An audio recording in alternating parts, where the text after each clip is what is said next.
सो यहाँ एक डिबेट जो आपने टच किया, सोशलिज्म, तो जनता और हम सब जानना चाहते हैं अब तजिकियों के माध्यम से, ये कम्युनलिज्म जो होती है, कम्युनिज्म, सोशलिज्म, कैपिटलिज्म, इकोनॉमी की दृष्टि से क्या है ये चीज़ें? नहीं देखिए, मैं आपको एक अपनी बात बता रहा हूँ, मतलब अपने अंबानी अडानी जी की बात कर रहे हैं। तो पहले मैं एयरटेल यूज़ करता था और एयरटेल में 1300 रुपया 1400 रुपया लगते थे। उसके बाद जियो आया तो शायद वो 200-150 रुपये में देने लग गए। तो हमें पता चला कि जियो आने के बाद हमें पता चला कि एयरटेल हमें कितना लूटता था। जैसे मोदी जी के आने के बाद पता चला कि कांग्रेस हमें कितनी लूटती थी। तो I mean this is the fact. Basically आप एक चीज देखिए, एक गरीब से गरीब आदमी भी आज स्मार्टफोन लेकर बैठा है। उसका अगर सेठ अगर अपने ड्राइंग रूम में बैठ करके आईपीएल का मैच देख रहा है तो वो उसका स्टाफ भी नीचे बैठ करके अपने स्मार्टफोन से वही बॉल टू बॉल डिलीवरी देख रहा है आईपीएल की। मतलब बेसिकली आपने मोबाइल के प्राइसेस को कम कर दिया, टेक्नोलॉजी के कारण ये डिजिटल डिवाइड मिटा दिया।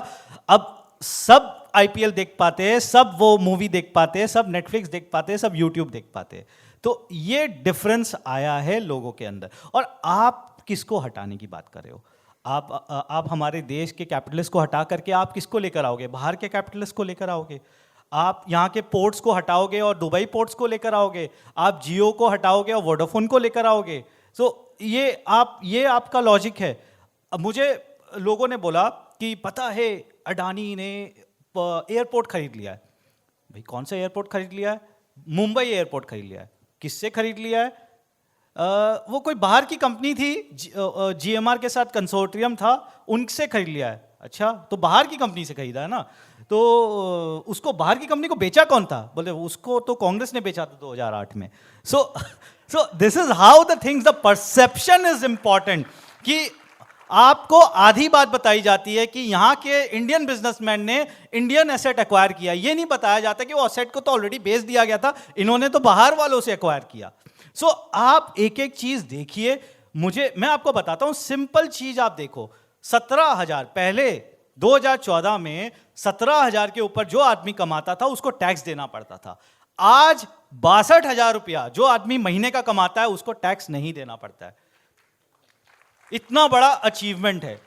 और आप अपना कवरेज रेशियो देखिए। अभी अब उन्होंने आयुष्मान भारत की बात की, जन औषधि की बात की, इन्होंने आपके जल जीवन की बात की। मैं आपको एक सिंपल, आपको लगा यार जल जीवन का क्या इकोनॉमिक्स से रोल है, मैं आपको बताता हूं। हमारे यहाँ एक मेड आती है, वो छुट्टी मेड है, 2 घंटा काम करती है, 4,000 रुपया लेती है।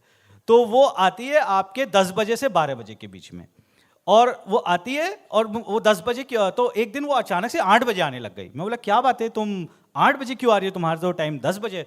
बोले नहीं, वो मोदी जी ने क्या है कि वो टैप वाटर भेज दिया है, हमारे घर में नल से पानी आने लग गया। तो हम पहले 2 घंटा लाइन लगाते थे कम्युनिटी वाटर में, अब हमें लाइन नहीं लगानी पड़ती, तो 2 घंटा बच गया। तो मैंने एक नया काम पकड़ लिया है, उसमें मेरे को 4,000 रुपया और मिल जाते हैं। तो आप सोचिए 16 करोड़ फैमिलीज को लास्ट 4 साल में टैप वाटर मिला है। अगर ये 16 करोड़ को अगर आप एक एक फैमिली का एक एक मेंबर के अगर इतना टाइम बच रहा है और वो टाइम को वो यूटिलाइज कर रहे हैं, अगर वो कहीं और काम कर लेते 2 घंटा 3 घंटा और उसके 3-4 हज़ार की कमाई हो जाती है, तो आप सोचिए कितना बड़ा असिस्टेंट मिल जाता है। और सेकेंडली आयुष्मान भारत में जो अभी नितिन जी भी बता रहे थे, 5 करोड़ सर्जरीज आज तक हो गई है, 5 करोड़ लोगों ने उसका बेनिफिट लिया है। आप सोचिए अपेंडिक्स हुआ या छोटी छोटी जो भी है 30,000 40,000 50,000, एक गरीब आदमी के ऊपर अगर ये कोई भी बीमारी आती है, उसका घर बार लुट जाता है, उसके एसेट्स बिक जाते हैं, वो जाके साहूकार से पैसा लेता है, साहूकार उसको चक्रवृद्धि ब्याज में 70% 100% के हिसाब से देता है, वो सैकड़ा देता है, 10 रुपया सैकड़ा। 10 रुपया सैकड़ा मतलब 10 रुपया for every 100 rupees every month, 120% interest. आप सोच सकते हो 120% इंटरेस्ट किसको बोलते हैं। आज वही जाता है मुद्रा लोन में, वो अपना उसमें वो पैसा ले लेता है, या फिर आप उसको एक रकम से ओवरड्राफ्ट फैसिलिटी मिलती है 5,000 10,000 रुपए की, वो ले लेता है, या फिर वो आयुष्मान भारत में जाता है और फ्री में काम कराता है। सो उसके घर में पॉवर्टी नहीं आती है, उसके घर में बीमारी से उसका घर खत्म नहीं हो जाता, वो बैंकरप्ट नहीं हो जाता है। ये छोटी छोटी चीजें हैं जो हमें मैटर करती हैं, हम देखते हैं। और जो कवरेज बढ़ा है, आप जैसे ऑप्टिकल फाइबर का कवरेज है, हम सोचते हैं या ऑप्टिकल फाइबर से क्या होता है, 2% से 70% हो गया, या टॉयलेट से क्या होता है, या एलपीजी का कवरेज था, या बैंकिंग कवरेज था कि 50% कवरेज था, आज 100% हो गया। उस समय 10 साल पहले हमारे जो प्राइम मिनिस्टर थे वो इकोनॉमिस्ट प्राइम मिनिस्टर थे, ऑक्सफोर्ड से पढ़े हुए थे, वो आरबीआई के वो गवर्नर रह चुके हैं, फिर भी उन्होंने इसको समझा नहीं, इसको देखा नहीं कि भाई बैंकिंग होना चाहिए, सबके पास होना चाहिए। इतने साल लगे और अभी आपके आते हैं, नई लीडरशिप आती है, उनको ये चीज़ समझ में आई कि बैंकिंग होनी चाहिए और उन्होंने सबको बैंकिंग में इंक्लूड किया। ये बहुत बड़ी चीज़ें हैं जो हम देखना चाहते हैं।